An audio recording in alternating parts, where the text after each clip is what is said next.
இனிய காலை வணக்கம்.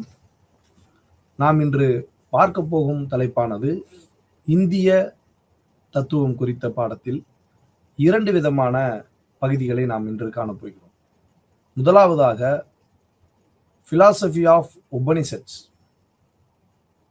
உபநிடத கருத்துக்களினுடைய தத்துவத்தினுடைய பார்வையில் எவ்வாறெல்லாம் உபநிடத கருத்துக்கள் சொல்லப்பட்டிருக்கின்றன என்பதை பற்றியும், இரண்டாவது பகுதியாக மோட்சம் என்று சொல்லப்படக்கூடிய முக்தி நிலை குறித்த ஒரு கருத்துக்கள், எவ்வாறான நிலைகளில் இந்திய தத்துவம் அவற்றை விளக்குகிறது என்பதை பற்றிய பகுதிகளாக பார்க்க இருக்கிறோம். நாம் பார்க்கும் இந்திய தத்துவமானது மனித வாழ்வியல் முறைகளையும், ஒரு மனிதன் வாழ்க்கையில் எவ்வாறு நடந்து கொள்ள வேண்டும் என்றும், மனிதனுடைய ஒழுக்க நெறிமுறைகள் எவ்வாறெல்லாம் இந்த உலகிற்கு அமைய வேண்டும் என்ற ஒரு அற்புதமான கொடையாகத்தான் நாம் இந்த உபநிடத கருத்துக்களை பார்க்க வேண்டும். ஏனெனில் இந்திய தத்துவமானது மிகப்பெரிய கடல்.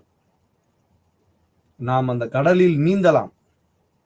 கரையேறுவது என்பது மிகவும் கடினம். ஆனால் ஏறலாம். ஆனால் கரையேறுவது என்பது மிக கடினம்.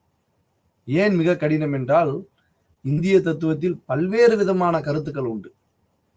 அந்த பல்வேறு விதமான கருத்துக்களின் மூலமாக நமக்கு பெறக்கூடிய அறிவு எத்தகைய தன்மையுடையது என்பதெல்லாம் ஒரு கேள்வியாக அமைந்து, அதில் நாம் பெறக்கூடிய ஞானத்தின் வெளிப்பாடுக்காக காத்திருந்து ஞானத்தை அடைந்து நாம் அதை முக்தி பெற வேண்டும்.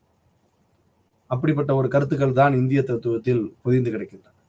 அவ்வாறு நாம் பார்க்கையில் இந்திய தத்துவத்தின் தத்துவ கோட்பானது எவ்வாறு நமக்கு கிடைக்கிறது என்று நாம் சற்று பார்க்க வேண்டும். ஒரு மனிதன் வாழ்க்கையில் முன்னேறுவதற்கும், ஒரு மனிதன் வாழ்க்கையை சமப்படுத்துவதற்கும், ஒரு வாழ்க்கையை சரியான பாதையை தேர்ந்தெடுத்து வாழ்வதற்கும் நமக்கு அளிக்கப்பட்ட கொடைதான் வேதங்கள். அந்த வேதங்கள் என்பது 4 வகை என்பது உங்கள் அனைவருக்கும் தெரிந்த ஒன்று. ரிக், யஜூர், சாம, அதர்வன. இந்த 4 விதமான வேதங்கள் என்பது நமக்கு கிடைத்துள்ள ஒரு மிகப்பெரிய கொடை. இந்த 4 விதமான வேதங்களிலிருந்து மனிதனுடைய வாழ்க்கை நெறியை நாம் எவ்வாறு அந்த வாழ்க்கை நெறிமுறைகளை பின்பற்ற வேண்டும் என்று ஒவ்வொரு வேதங்களும், ரிக் வேதமாக இருக்கட்டும், யஜூர் வேதமாக இருக்கட்டும், சாம வேதமாக இருக்கட்டும், அதர்வன வேதமாக இருக்கட்டும், 4 வேதங்களும் நமக்கு 4 விதமான ஒழுக்க நெறிகளை, மனிதனுடைய வாழ்க்கை முறைகளை, எவ்வாறு வாழ வேண்டும் என்ற முறைகளை வரன்முறைப்படுத்துகிறது. முதலாவதாக மந்திரங்கள் என்று கூறுவார். இரண்டாவதாக பிராமணங்கள். மூன்றாவது ஆரண்யம். நான்காவது உபநிடதங்கள். இந்த 4ம் ஒவ்வொரு வேதங்களில் சொல்லப்படக்கூடிய 4 பிரிவுகள். மந்திரங்கள், பிராமணங்கள், ஆரண்யம், உபநிடதங்கள். இந்த 4வது சொல்லப்படக்கூடிய உபநிடதங்கள் என்ற ஒரு பிரிவுதான் தத்துவம் தொடர்பான கோட்பாட்டினை நமக்கு வெளிப்படையாக கூறி வருகிறது. இந்த உபநிடத கருத்துக்களின் மூலமாகத்தான் நாம் வாழ்க்கையை செம்மைப்படுத்துவதற்கான பல்வேறு தகவல்களானது பொதிந்து கிடக்கின்றது.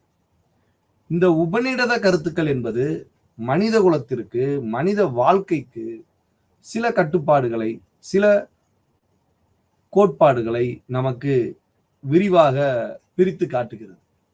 அதில் நாம் முதலாவதாக பார்த்தோமேயானால், மனிதனுடைய வாழ்வியல் முறை. வாழ்க்கை என்பது ஒரு மனிதனாக பிறந்துவிட்டால் எவ்வாறெல்லாம் நாம் வாழ வேண்டும் என்ற ஒரு பிரிவினை நமக்கு தத்துவமானது கூறுகிறது.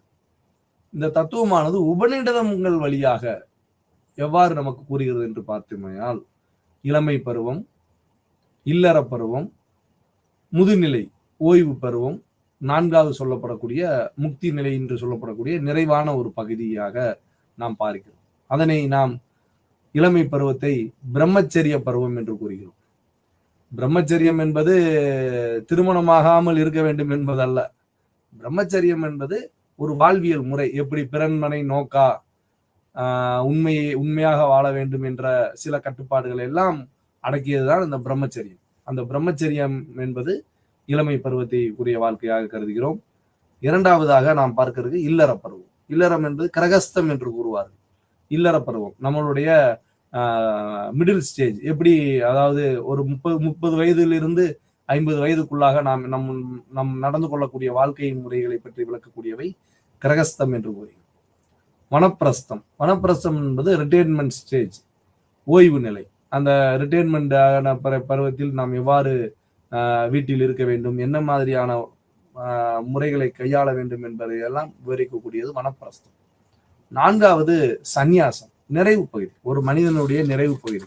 வாழ்க்கையில் அனைத்தையும் அடைந்த பிறகு வேலை பார்த்த இடங்களில், வெளியில், வீட்டுகளில் போன்றவை எல்லாம் நாம் கருதி கூடிய பருவமானது அந்த நிறைவு பருவம் என்று சொல்லுகிறோம். அடுத்ததாக இந்த வாழ்க்கை முறைகளிலிருந்து மனிதனுடைய பாதை, அதாவது நமக்கு பாதைகளை உபநிடதங்கள் காட்டிவிட்டது. அதாவது எந்த முறை, வாழ்க்கை முறை என்பதை கற்றுக் கொடுத்து விட்டது.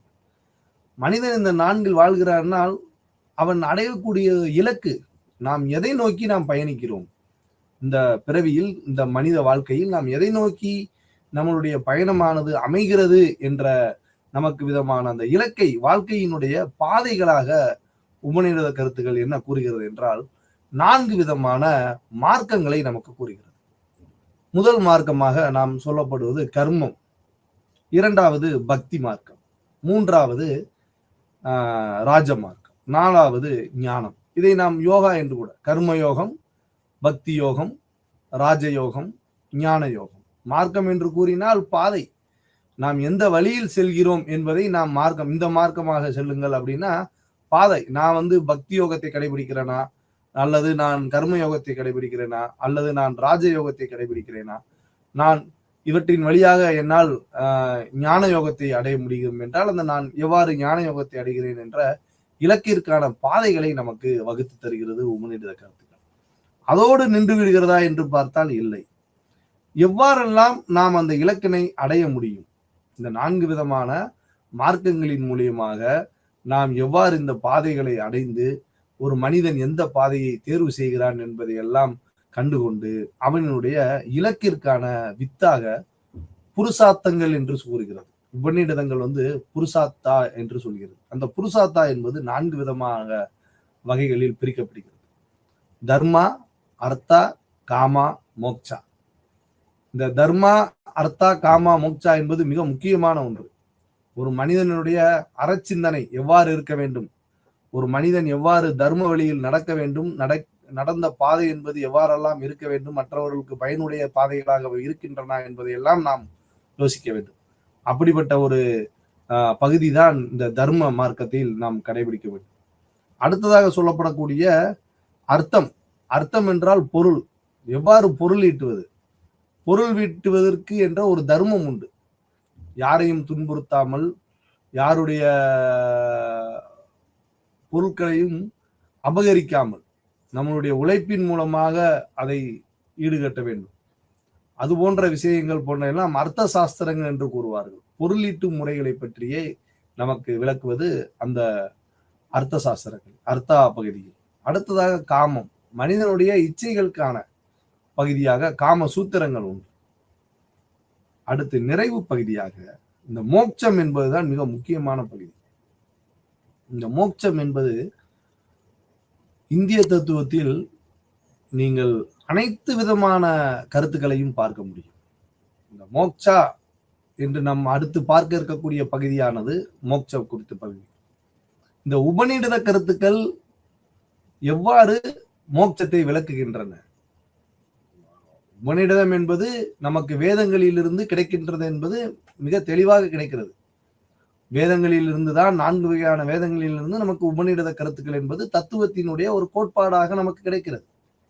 இந்த தத்துவத்தினுடைய கோட்பாடுகளின் மூலமாக இந்திய தத்துவத்தினுடைய பல்வேறு மார்க்கங்களை நாம் புரிந்து கொள்ள வேண்டும். ஒவ்வொரு மார்க்கமும் நமக்கு மோட்சத்தை பற்றிய விரிவான விளக்கத்தை கொடுக்கின்றன. அப்போ ஒவ்வொரு பகுதியாக நாம் பார்த்தோமே ஆனால் இந்திய தத்துவமானது மிக பரந்த தளமாக அதை நாம் பார்க்க வேண்டும். இந்திய தத்துவமானது நமக்கு உபநிடத கருத்துகளின் வழியாக நம்மளுடைய வாழ்க்கை முறையை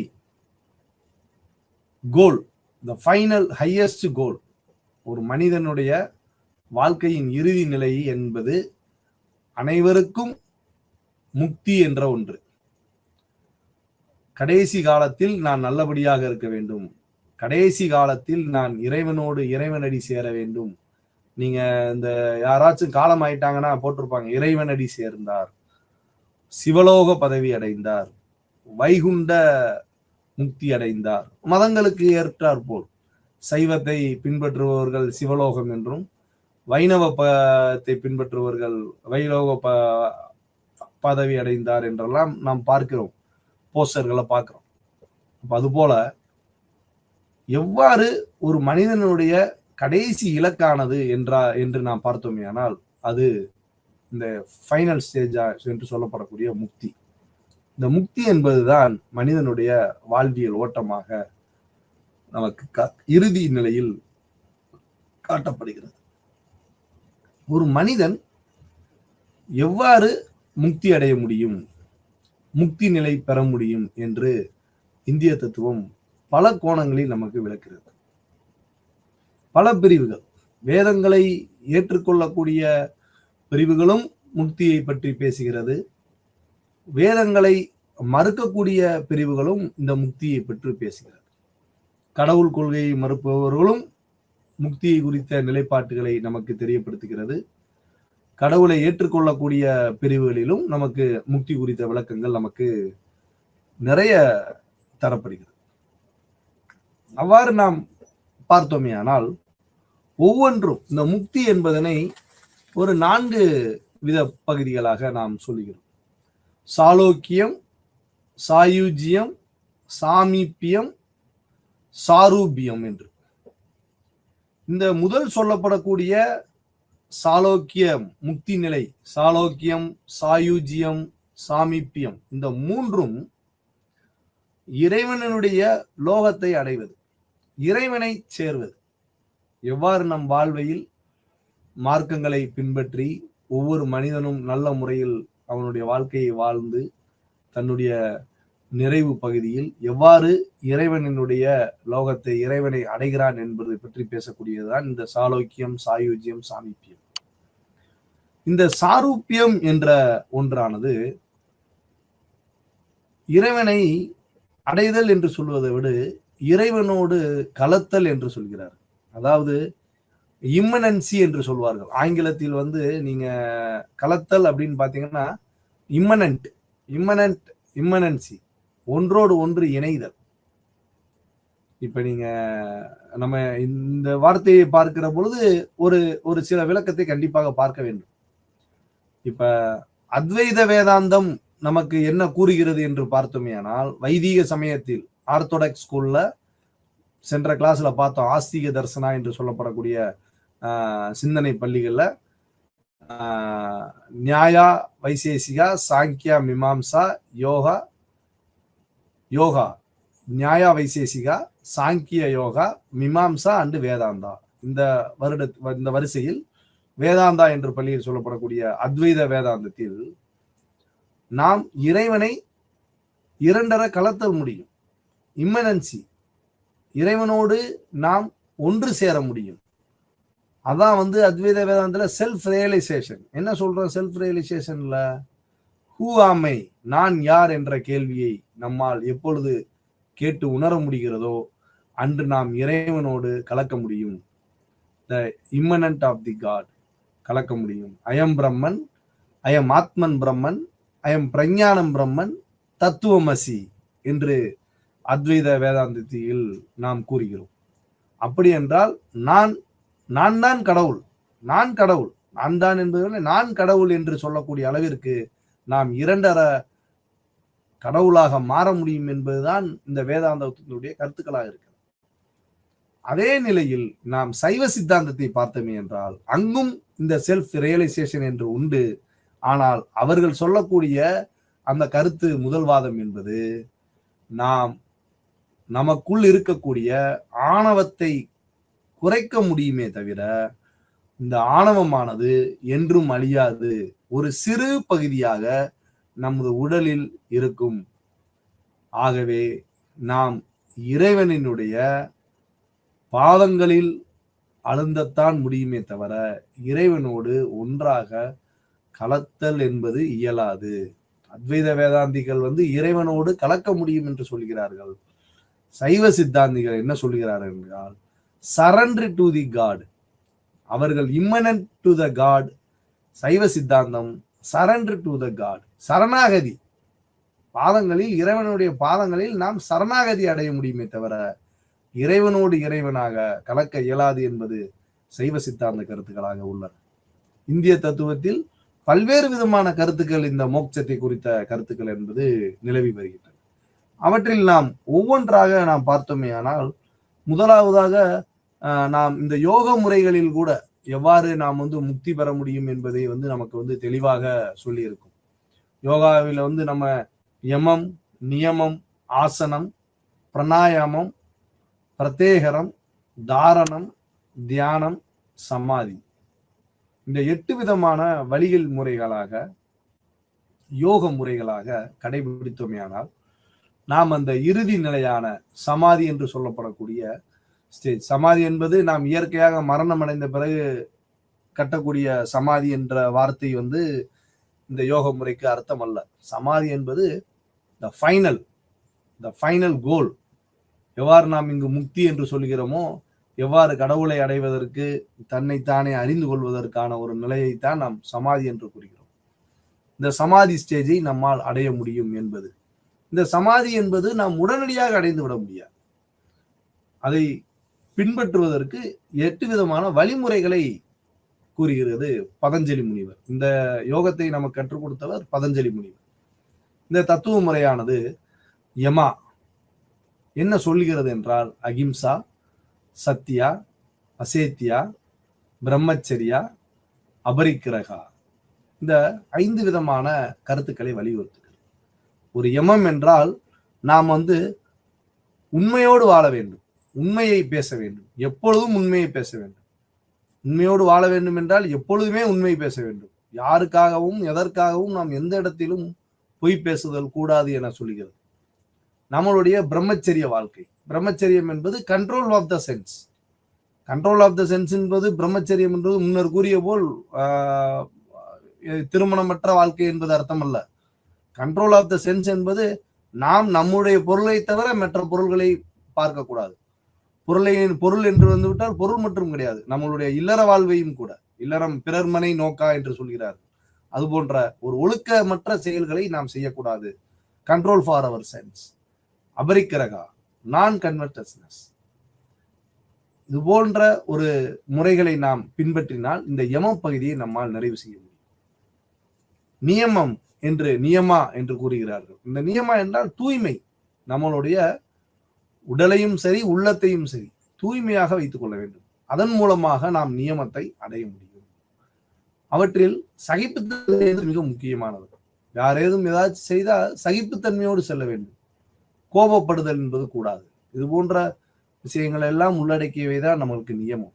அப்ப யமத்தையும் நியமத்தையும் நாம் முடித்த பிறகுதான் யமம் ஒருவன் சரியாக செய்து நியமத்தை பின்பற்றி வந்தால் நம்மால் ஆசன பகுதிக்கு அமர முடியும். ஏன்னா ஆசனான்றது ஒரு ரொம்ப ரொம்ப முக்கியமான பகுதி. ஆசனம் சும்மா உட்கார முடியாது. அது மனம் என்பது ஒரு குரங்குன்னு சொல்றோம். அது மாதிரி நம் மனதுல பல சிந்தனைகள் ஓடும். அப்படி இருக்கிறப்ப ஆசனம் போட்டு நம்ம ஈஸியா உட்கார்ந்துட முடியாது. அப்ப நம்ம ஆசனம் போட்டு உட்கார்ந்து ஒரு மனதை ஒருநிலைப்படுத்த முற்பட வேண்டுமானால் அதற்கு நமக்கு இந்த யமமும் நியமமும் முக்கியமாக தேவைப்படுகிறது. அதன் மூலமாக நாம் ஆசனம் என்ற பகுதியை அடைய முடிகிறது. உட்கார்ந்து முடிச்சாச்சு. இந்த மாதிரி சிட்டிங் பொசிஷன் பத்மாசனம் முதல் சவாசனம் வரை நாம் செய்த பிறகு நமக்கு மூச்சு பயிற்சி என்பது மிக முக்கியமான ஒன்று. இந்த பிராணாயாமம் என்பது இந்த யோக முறைகளில் மிக முக்கியமான ஒன்றாக பதஞ்சலி முனிவர் கூறுகிறார். உதாரணமாக நமக்கு இதய துடிப்பானது ஒரு மனிதனுக்கு ஒரு நிமிடத்துக்கு 60 முறை துடிக்கிறது என்று வைத்துக் கொள்வோமே. ஆனால் யோகிகள், சித்தர்கள் போன்றவர்களுக்கு 20 முறை தான் துடிக்கும். இந்த இதய துடிப்பினை நாம் குறைக்க குறைக்க நம்முடைய வாழ்வானது அதிகரித்து கொண்டே செல்லும். ஒரு மனிதனுடைய இதய துடிப்பானது ஒரு நிமிடத்திற்கு 60 முறை என்றால், இந்த இதயமானது எத்தனை முறை துடிக்கிறதோ அத்தனை முறை உங்களுடைய வாழ்வியலை கணக்கில் கொள்கிறது. அப்ப இந்த துடிப்பினை நாம் மூச்சு பயிற்சியின் மூலமாக குறைத்தோமேயானால் நம்மளுடைய வாழ்வினுடைய காலமானது அதிகரிக்கும் என்பது பதஞ்சலி முனிவரனுடைய கருத்தாக நாம் இங்கு பார்க்கிறோம். அது நடைமுறைக்கும் சாத்தியமாகப்படுகிறது. பிராணாயாமம் என்று மூச்சு பயிற்சியின் மூலமாக பல்வேறு உடலில் உள்ள நோய்கள் தீர்கிறது என்பதையெல்லாம் நாம் பார்க்கிறோம். ஆசனங்கள் வழியாக. ஆசனம் என்பது ஆசனம் மட்டுமல்ல, ஆசனத்தோடு கூடிய மூச்சு பயிற்சியும் காரணம். அப்ப எந்த அளவிற்கு நமக்கு இந்த பிராணாயாமம் என்பது ரொம்ப முக்கியமாக ஒன்று. உள்ளிழுத்து விடுவது, மூச்சை நிலைநிறுத்தி நிறுத்துவது போன்றவைகள் எல்லாம் நமக்கு அடுத்தபடியாக கிடைக்கிறது. பிரத்யேகரம். இந்த பிரத்யேகரம் என்பது நம்மளுடைய மென்டல், பிசிக்கல் இரண்டையும் அலைபாய விடாமல் வைத்துக் கொள்ளும். ஆசைகளுக்கும் அப்பாற்பட்ட ஒரு விஷயமாக எந்த விதமான ஆசைகளையும் நாம் நினைக்காமல், எதை பற்றியும் யோசிக்காமல் நாம் மனதை ஒருநிலைப்படுத்துவதற்கு முதல் படியாக இந்த பிரத்யேகம். அனைத்து விதமான இன்ப துன்பங்களையும் நாம் ஆசனங்களில் அமர்ந்து மனதை ஒருநிலைப்படுத்துகிற பொழுது எல்லா விதமான கவலைகளையும், எல்லா விதமான எண்ணங்களையும், எல்லா விதமான சிந்தனைகளையும் நாம் விடுத்து மனதை ஒருநிலைப்படுத்துவதற்கு தயாராகக்கூடிய ஒரு நிலையினை நாம் அடைய வேண்டும். அடுத்ததாக நமக்கு கூறப்படக்கூடியதை தாரணம், கண்ட்ரோல். மனதை ஒருநிலைப்படுத்தி நம்மளுடைய மனதினை கட்டுப்படுத்துவது, ஒருநிலைப்படுத்துவது. மனதை கட்டுப்படுத்தி ஒருநிலைப்படுத்துவது. ஏனால் மனதை கட்டுப்படுத்துவது என்பது வேறு, அந்த மனதை கட்டுப்படுத்திய மனதை ஒருநிலைப்படுத்துவது என்பது வேறு. ஒரு ஆப்ஜெக்ட், ஒரு விதமான எண்ணத்தில் நாம் அதை ஒரே நிலையில் இருக்க வேண்டும். அந்த ஒரு விதமான பொருள் எது? அது ஒளியாக இருக்கலாம், நாம் நினைக்கக்கூடிய எந்த பொருளாகவும் இருக்கலாம். அதை நாம் கட்டுப்படுத்தி கொள்ள வேண்டும் என்பதை வலியுறுத்துவது தாரண ஸ்டேஜ். அடுத்து தியானம். இங்கதான் தியானம் வருது. அப்ப இந்த தியானம் என்பது 7வது நிலை. இந்த 7வது நிலையை அடைய வேண்டுமென்றால் நான் ஆரம்பத்திலிருந்து யமம், நியமம், ஆசனம், பிராணாயாமம், பிரத்யேகரம், தாரணம், அடுத்ததாக தியானம். இந்த தியானம் என்பது முன்னால் கூறிய 6 நிலைகளையும் நாம் சரிவர செய்தால்தான் நமக்கு இந்த தியான பகுதியானது சிறப்பாக அமையும். அப்பொழுதுதான் நம்மால் ஒருநிலைப்படுத்தி ஒரு ஆழ்ந்த மனநிலைக்கு, ஒரு ஆழ்ந்த சிந்தனைக்கு சென்று நாம் அதை பற்றிய ஒரு சிந்தனையும் ஒரு தெளிவுமானது நமக்கு பிறக்கும். இந்த தியான பகுதி என்பது இந்த 6 நிலை கடந்த பிறகு வரக்கூடியவை. இந்த தியானத்தின் மூலமாக நாம் இறுதி நிலையான த சுப்ரீம் ரியாலிட்டி, உண்மைத்தன்மை, நம்மளுடைய மனதில் என்ன நினைக்கிறோமோ, இறுதி நிலை என்று சொல்லப்படக்கூடிய இந்திய தத்துவத்தில் சொல்லப்படக்கூடிய முக்தி. ஒவ்வொரு தத்துவங்களும் ஒவ்வொரு விதமான வார்த்தையை பயன்படுத்துகின்றன.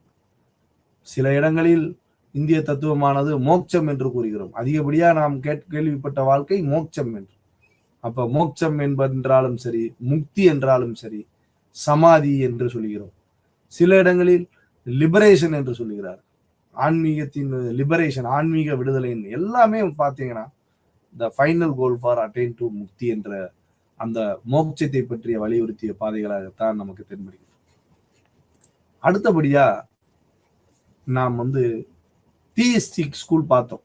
அடுத்து ஏதியிஸ்டிக் ஸ்கூல், ஹெட்ரோடாக்ஸ் சிஸ்டம், சார்வாக்கம், புத்திசம் அண்ட் ஜெயினிசம். இந்த 3 விதமான சிந்தனை பள்ளிகளில் இருந்து நாம் எவ்வாறு மோட்சத்தை பார்ப்பது. ஏனால் இந்திய தத்துவத்தில் ஒவ்வொரு பாடங்களாக நாம் மேலோட்டமாக பார்த்தோம். அந்த டயத்தில் நமக்கு நேரம் இல்லாத ஒரு சூழல் நிலையினால் அதையே நாம் இன்று அறச்சிந்தனை கருத்துக்களோடு எவ்வாறாக நாம் இந்த மோட்சத்தை நாம் மற்ற பாடங்களோடு தொடர்பு படுத்தி பார்க்க முடியும் என்று பார்த்தோமே. ஆனால் இரண்டும் நமக்கு பதில் கிடைத்துவிடும்.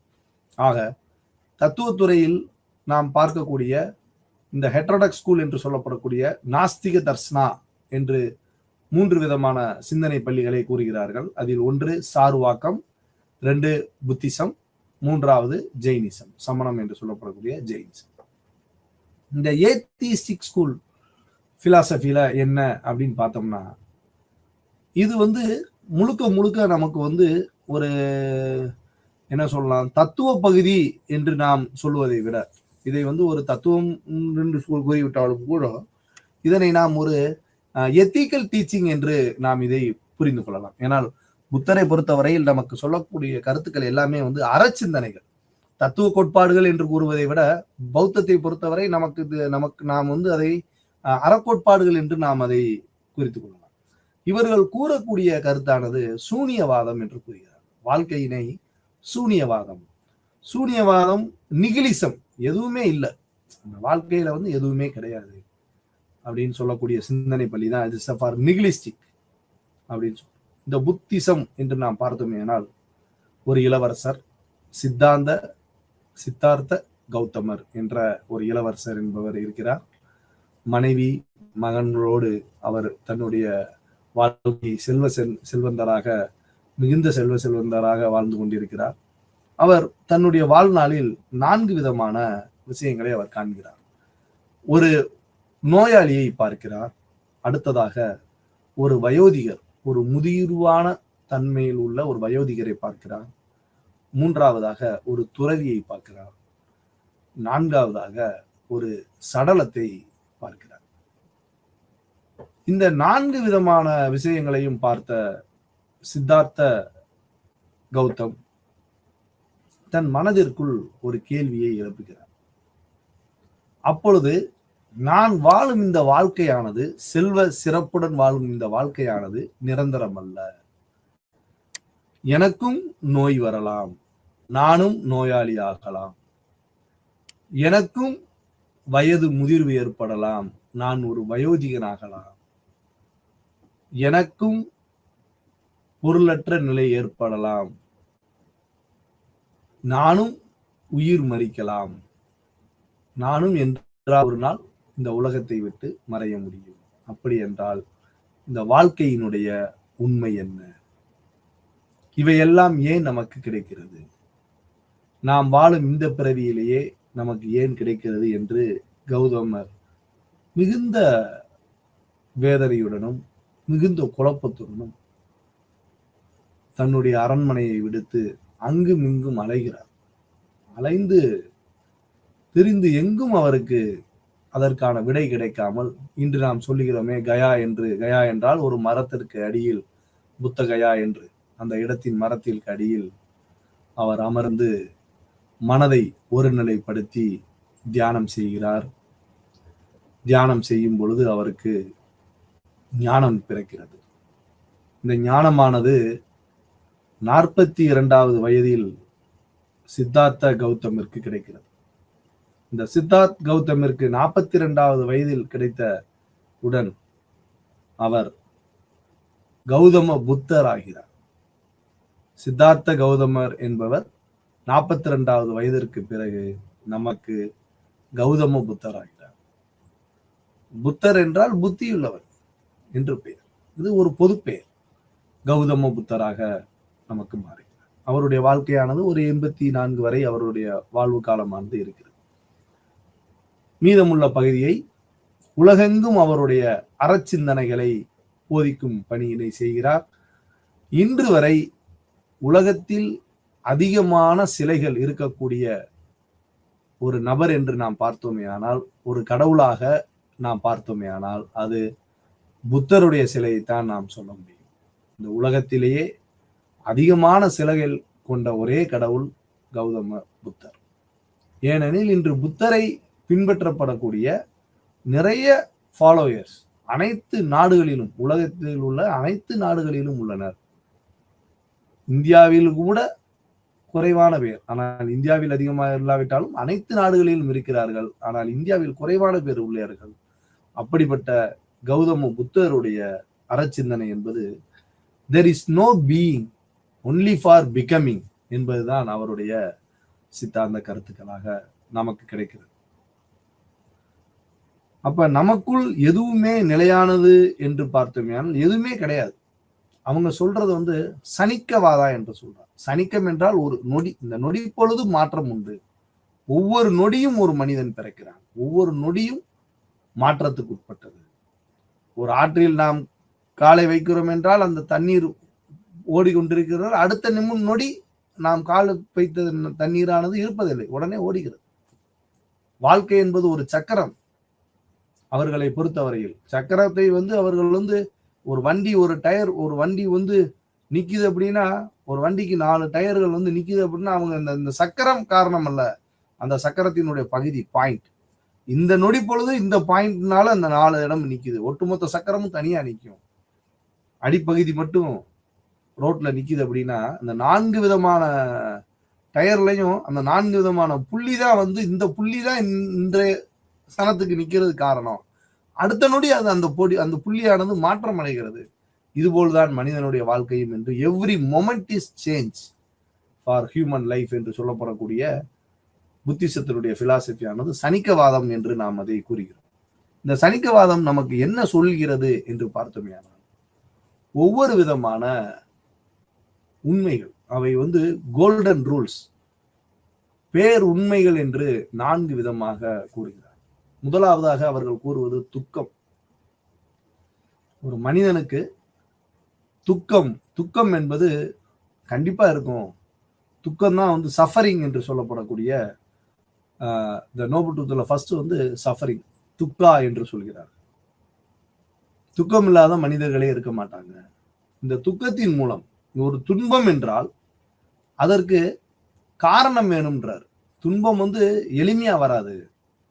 ஒரு துன்பம்னு நம்ம எதையாச்சும் ஒண்ணு நினைச்சிட்டோம்னா அந்த ஆசைகளினாலோ அல்லது வேறு ஒரு ஆப்ஜெக்ட், வேறு ஒரு பொருட்களினாலோ நமக்கு துன்பம் ஏற்படுகிறது. எப்பொழுதெல்லாம் நாம் அதிகமாக ஆசைப்படுகிறோமோ அந்த ஆசைகளில் இருந்து இறுதியாக நம்மளுக்கு கிடைப்பது அதன் மூலமாக கிடைப்பதுதான் துன்பம்.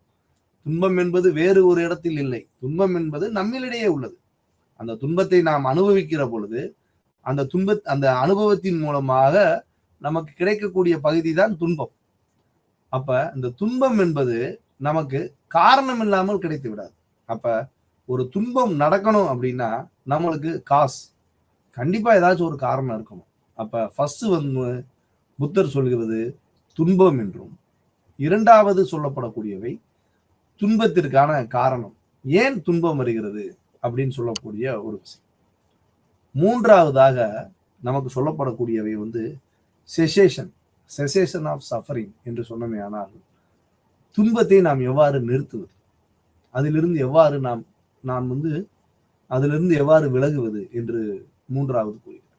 நாலாவது வந்து the path also known as middle path என்று சொல்லப்படக்கூடிய லிபரேஷன். புத்திசம் பிலாசபி நம்ம எப்படி மற்ற மதங்களில் மற்ற சமய கருத்துக்கள் நமக்கு எவ்வாறு முக்தி மோட்சம் என்று கூறுகிறதோ அதுபோல் பௌத்த கருத்துக்களானது இந்த பாத் ஆஃப் லிபரேஷன் என்று சொல்கிறது. விடுதலை. எவ்வாறு நாம் இந்த உலகில் நாம் அறச்சிந்தனைகள் மூலமாக நாம் முக்தி பெற முடியும், நம்மை நாம் எவ்வாறு கர்ம வினைகளிலிருந்து நம்மளுடைய உடலையும் சரி நமது மனதையும் சரி எவ்வாறு விடுவித்துக் கொள்ள முடியும் என்று சொல்லக்கூடிய கருத்து தான் பௌத்த சிந்தனையில் லிபரேஷன் என்று கூறுகிறோம். இந்த லிபரேஷன் என்பது பௌத்தத்தில் 8 விதமான மார்க்கங்களை நமக்கு கௌதம புத்தர் கூறுகிறார். இந்த 8 விதமான மார்க்கங்கள் என்பது ஒவ்வொரு மனிதன் எவ்வாறெல்லாம் நாம் மனித வாழ்க்கையை கடைபிடித்தால் நம்மளால் முக்தி அடைய முடியும் என்பதை பற்றி கூறுவதுதான் பௌத்தத்தினுடைய கருத்தாக அமைகிறது. அப்போ இந்த 8 ஃபோல்ட் பாத் என்று நாம் எதை கூறுகிறோம் என்றால் right understanding, right thought, right speech, right action, right livelihood, right effort, right mindfulness, right concentration. The first one, right understanding. இந்த ரைட் அண்டர்ஸ்டாண்டிங் என்பது நம்ம வந்து நம்மளுடைய பார்வையின் நம்ம வச்சுக்கலாம். நம்மளுடைய வியூ எப்படி இருக்கு, நம்ம எதை நோக்கியான சிந்தனையுடன் பார்க்கிறோம், தவறான கோட்பாடோடு பார்க்கிறோமா, தவறான சிந்தனையில் பார்க்கிறோமா என்று பார்க்கக்கூடிய பகுதிதான் இந்த right understanding for right view. அந்த நம்மளுடைய வியூ, நம்மளுடைய பார்வையை குறித்த சிந்தனையை கூறுவதுதான் முதல் 8 விதமான வழிகளில் முதல் வழி. இதை நாம் ஒழுங்காக பார்த்தோமேயானால் நம் வாழ்க்கையில் வெற்றி பெற முடியும். எவ்வாறு? 8 விதமான வழிகளை நாம் கடைபிடித்தால் நம் வாழ்வை நிர்வாண நிலையை அடைய முடியும் என்பது புத்தருடைய கருத்து. அதில் இரண்டாவதாக நாம் பார்க்கக்கூடியவை ரிசால்வ் என்று சொல்லப்படக்கூடிய ரைட் தாட். நம்மளுடைய சிந்தனை எப்படி, நம்மளுடைய அதை நாம் எவ்வாறு கூறுவது? ரிசால்வ் என்று சொல்கிறோம்னா தீர்மானம். இந்த தாட் என்பது தீர்மானம், ரைட் ரிசால்வ் என்றும் நாம் கூறலாம். அப்ப நம்மளுடைய ஒரு பார்வையின் மூலமாக, ஏனால் தீர்மானம் என்பது நம்மால் எப்பொழுது அந்த தீர்மானத்தை அடைய முடியும் என்றால் ஒரு பொருளை பற்றிய ஒரு குறித்த கருத்து நம்மால் ஏற்பட வேண்டும், கருத்து தோன்ற வேண்டும். அப்ப ஒரு பொருள் குறித்த கருத்து நம்மளுக்கு ஏற்பட்டிருக்கு என்றால் அதன் மூலமாக கிடைக்கக்கூடிய ஒரு ரைட் ரிசால்வ், அந்த பொருள் குறித்த ஒரு முடிவு, ஒரு தீர்மானம். ஹைப்பத்தட்டிக்கல் ஆர்குமெண்ட் சொல்லுவாங்க. ஹைப்பத்தட்டிக்கல் ஆர்குமெண்ட் சயின்ஸ்ல லேப்ல பாத்தீங்கன்னா இதுவா அதுவான் இருக்கும். அது அல்ல, தீர்மானப்படுத்துகிறது இதுதான் என்று சரியான பார்வையின் மூலமாக நாம் அதை நிர்ணயிப்பது. இந்த 2 பகுதியினையும் நாம் எவ்வாறு நாம் பிரித்துக் கொள்கிறோம் என்றால் விஸ்டம் என்று சொல்ல, ஞானம். இது அந்த ஞானத்தினுடைய மார்க்கமாக, ஞானத்தின் வழிகளாக இந்த பார்வையும் இந்த தீர்மானமும் நமக்கு கிடைக்க வேண்டும். அடுத்து மூன்றாவதாக ரைட் ஸ்பீச். நம்மளுடைய பேச்சானது ரொம்ப சுத்தமா இருக்கணும். பேச்சானது மாற்றம் இருக்கக்கூடாது. யாரையும் துன்புறுத்தும் விதமாக நாம் யாரிடமும் பேசிவிடக்கூடாது. நாம் பேசக்கூடிய கருத்துக்களும் யாருடைய மனதையும் புண்படுத்தி விடக்கூடாது என்பதை பற்றிய சொல்லக்கூடிய பகுதிதான் இந்த ரைட் ஸ்பீச் என்று சொல்லப்படக்கூடிய பகுதி. நான்காவது சொல்லப்படக்கூடியவை ஆக்ஷன். இந்த ஆக்ஷன்றது நாம் செய்யக்கூடிய செயல்கள். எதையும் போய் நாம் திருடக்கூடாது.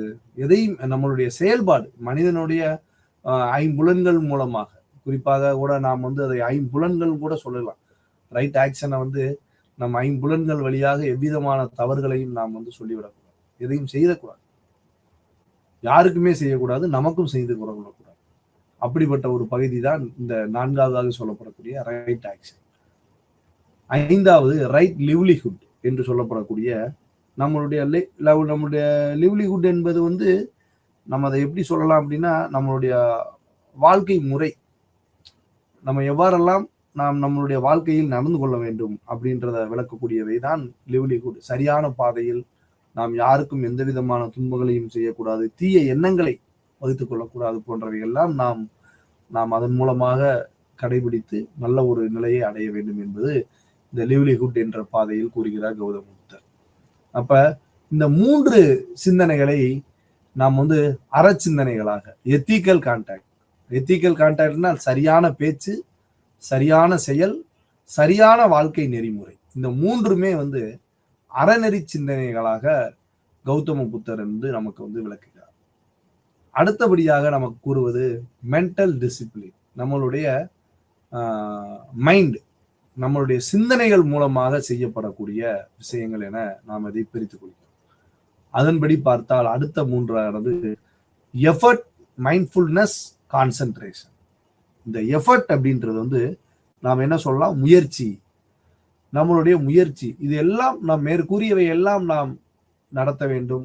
இது பற்றி நாம் நடந்து கொண்டு நல்ல முறையில் நம் வாழ்க்கையை சீர்படுத்த முடியும் என்றால் அதற்கு நாம் முயற்சி என்பது ரொம்ப முக்கியம். இந்த முயற்சி இல்லாம நம்மால் எதுவும் செய்ய இயலாது.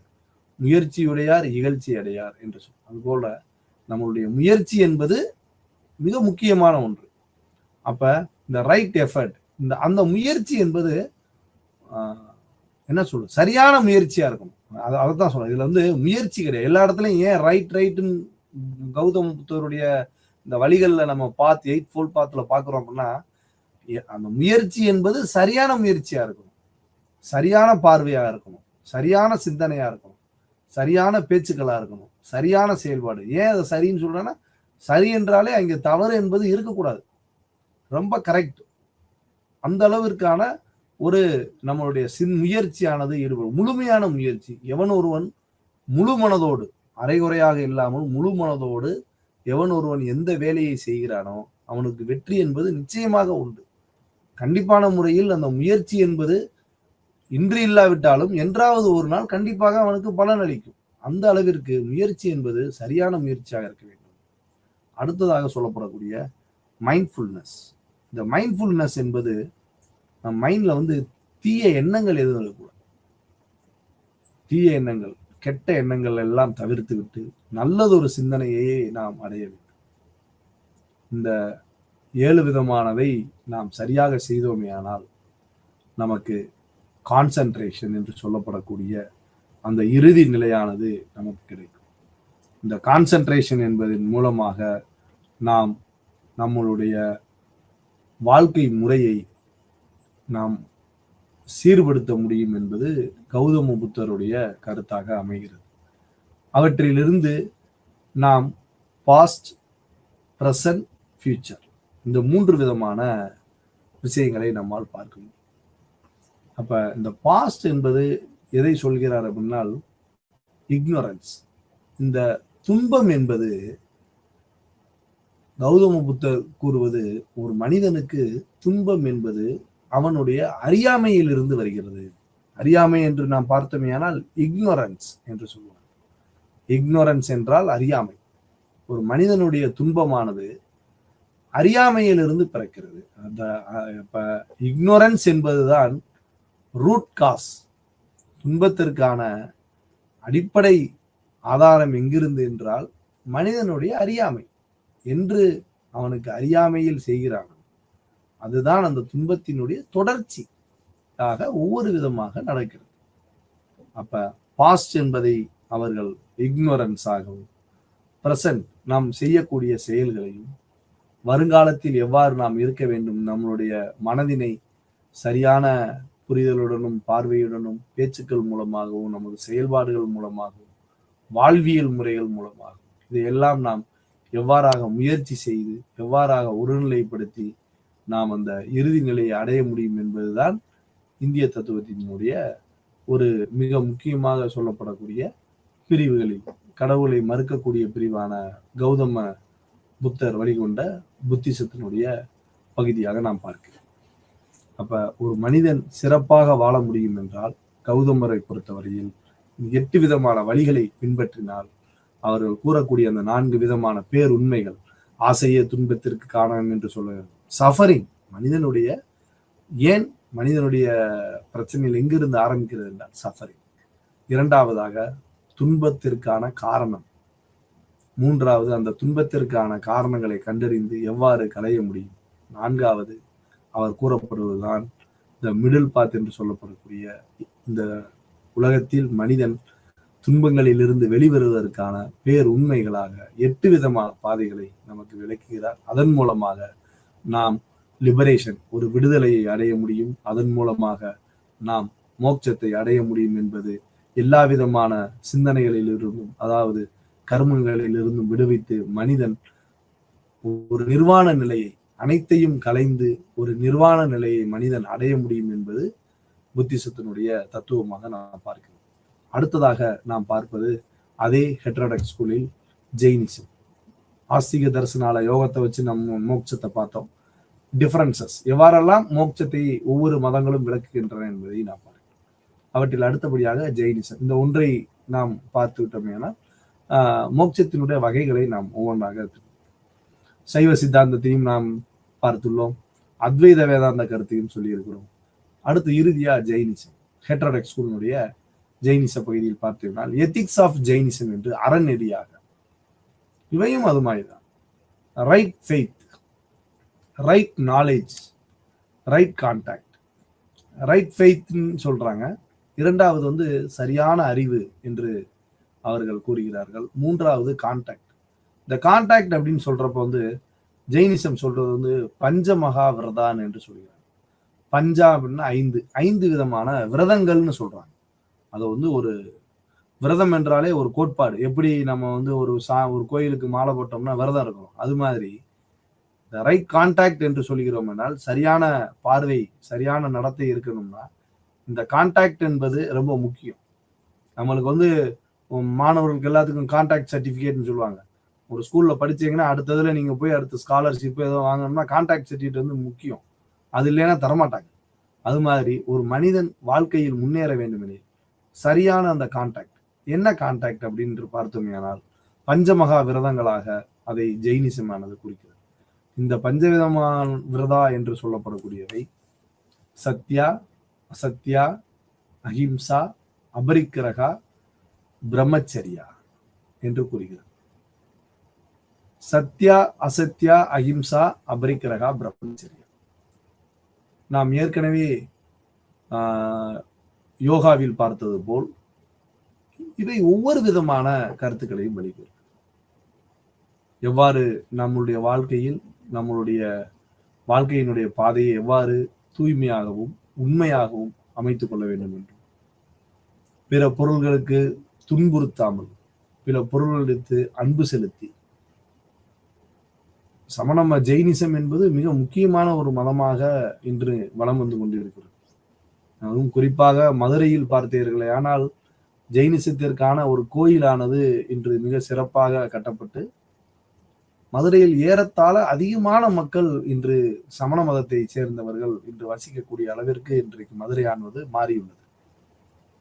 ஏனெனில் அவர்களுடைய கருத்துக்களானது எந்த உயிர்களையும் துன்புறுத்தக்கூடாது, எந்த உயிர்களையும் கொல்லக்கூடாது, கொல்லாமை. அவர்கள்ட்ட வந்து எப்படி நம்ம காந்தியினுடைய பஞ்சமகா விரதம் என்று சொல்கிறோம், அது மாதிரி பஞ்சமகா விரதா அப்படின்னு சமணத்துல சொல்றாங்கன்னா இந்த சத்யா, அசத்யா, அஹிம்சா.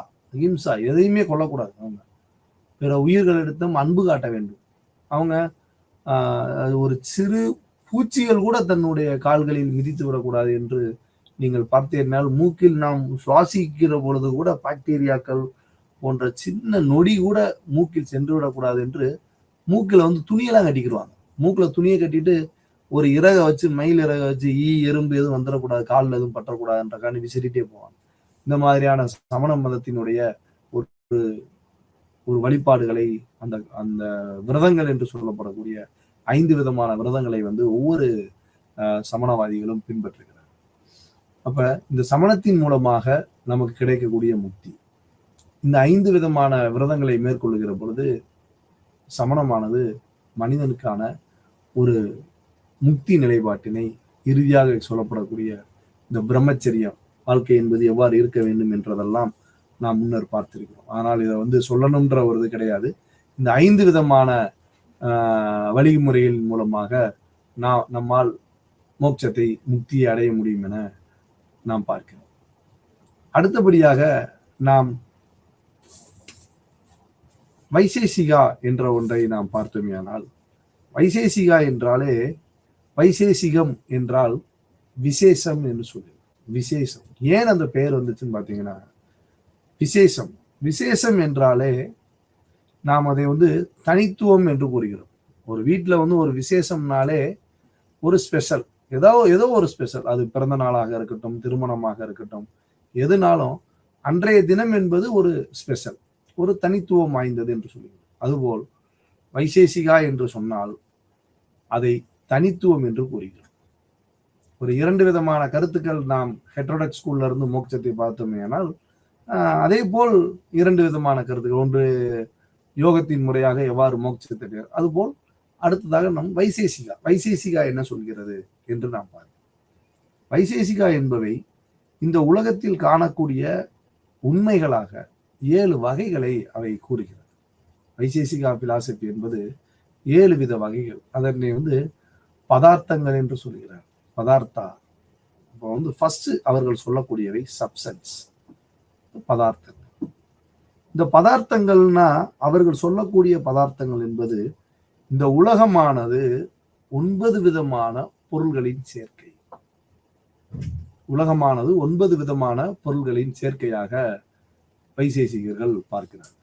அப்ப வைசேசிகர்கள் இந்த உலகத்தினுடைய 9 விதமான பொருட்களாக நிலம், நீர், நெருப்பு, காற்று, ஆகாயம், அதோடு அவர்கள் நின்று விடாமல் வெளி, இந்த ஆகாயத்திற்கு அடுத்தபடியாக வெளி 6வதாகவும், எட்டாவதாக நேரம், டைம் என்று சொல்லப்படக்கூடிய காலத்தையும், மூன்றாவதாக கடைசியாக இந்த ஆத்மன் என்றும் மனம், மனாஸ் என்று 9 வித கருத்துக்களை ஏற்றுக்கொள்கிறார். இந்த உலகமானது 9 விதமான கலவையினுடைய சேர்க்கை. இந்த 9 பொருட்களால் தான் இந்த உலகமானது உருவாகிறது என்று வைசேசிகர்கள் கூறுகிறார்கள். 5 பூதங்களையும், 6வதாக வெளியும், 7வதாக நேரத்தையும், 8வதாக ஆத்மன் என்று சொல்லப்படக்கூடிய நம்முள் உள்ள அந்த ஆத்மனையும், 9வதாக மனம் என்று சொல்லப்படக்கூடியவை.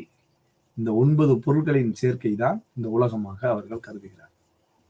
2வதாக குவாலிட்டி என்று சொல்கிறார், குணம்.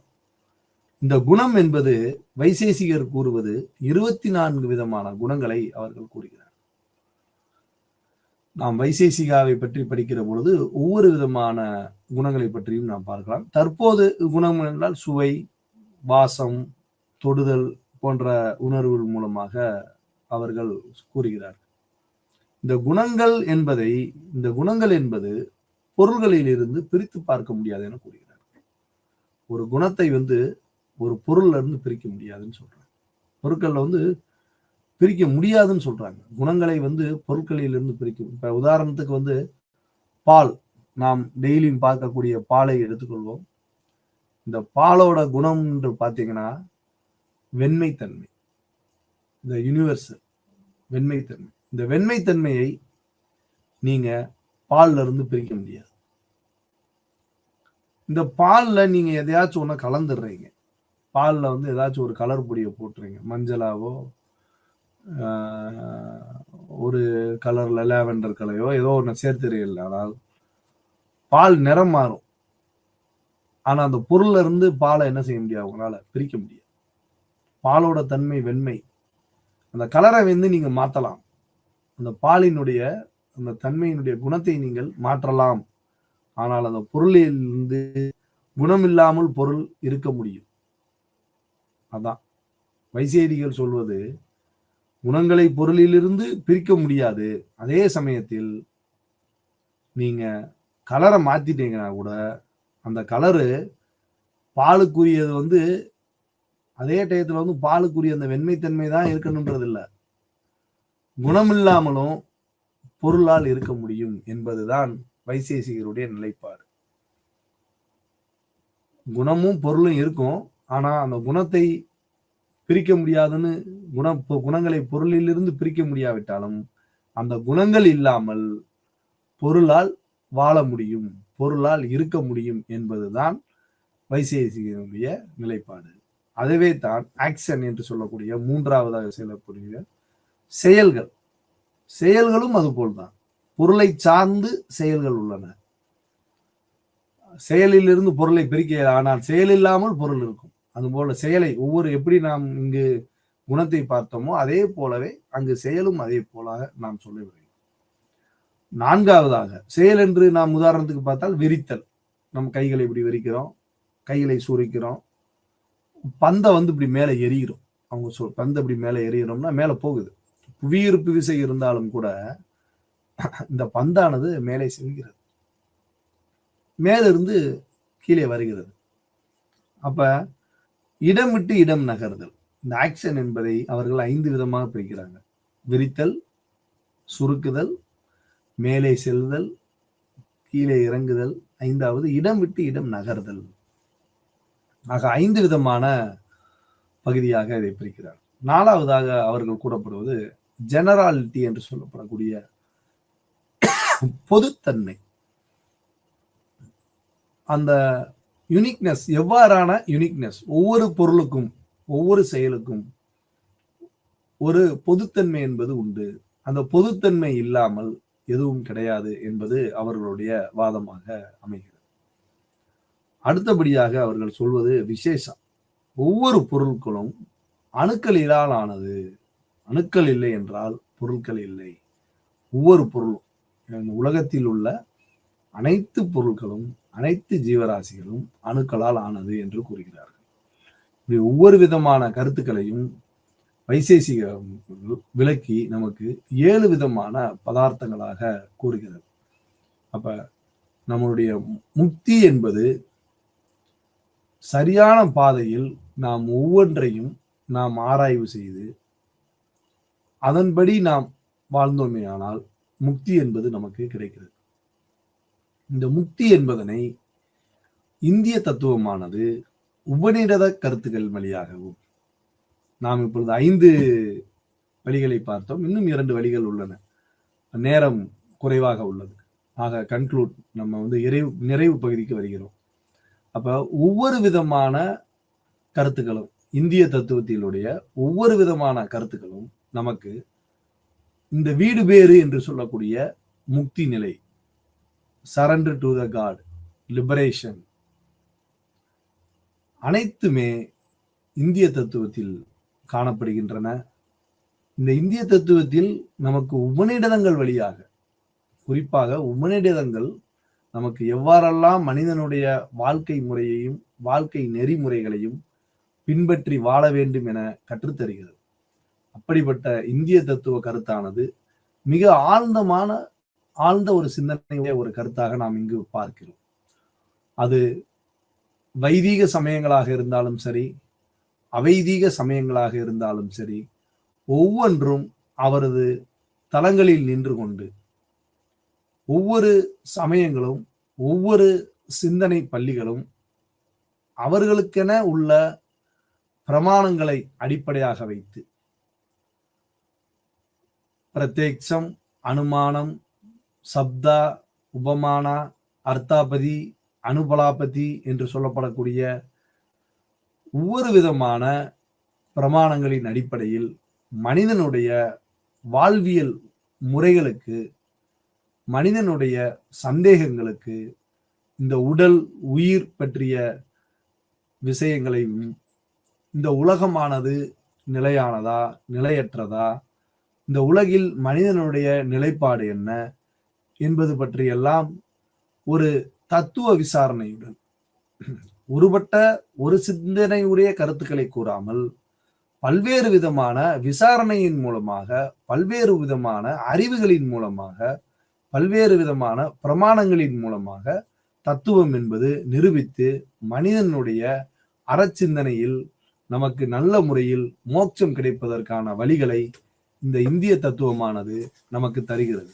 அப்படிப்பட்ட இந்திய தத்துவத்தினுடைய தத்துவ கோட்பாடுகள் என்பது மிகுந்த முக்கியமாக நாம் கூறப்படுவதால் ரிக், யசூர், சாம, அதர்வன என சொல்லப்படக்கூடிய உபநிடதங்களில் பொதிந்து கிடக்கின்றன. இந்த உபநிடதங்கள் வழியாக மனிதனுடைய வாழ்வியல் அறச்சிந்தனைகளை மனிதன் ஒழுக்க நெறியுடன் வாழ்ந்து கொள்வதற்கும் மனிதகுல மேம்பாட்டிற்கும் இந்திய தத்துவமானது மிகச் சிறப்பான வழியில் நமக்கு கற்றுத்தருகிறது என்பதை நாம் இந்த பாடத்தின் வாயிலாக தெரிந்து கொண்டோமே என்றோமானால் அது மிகையாகாது.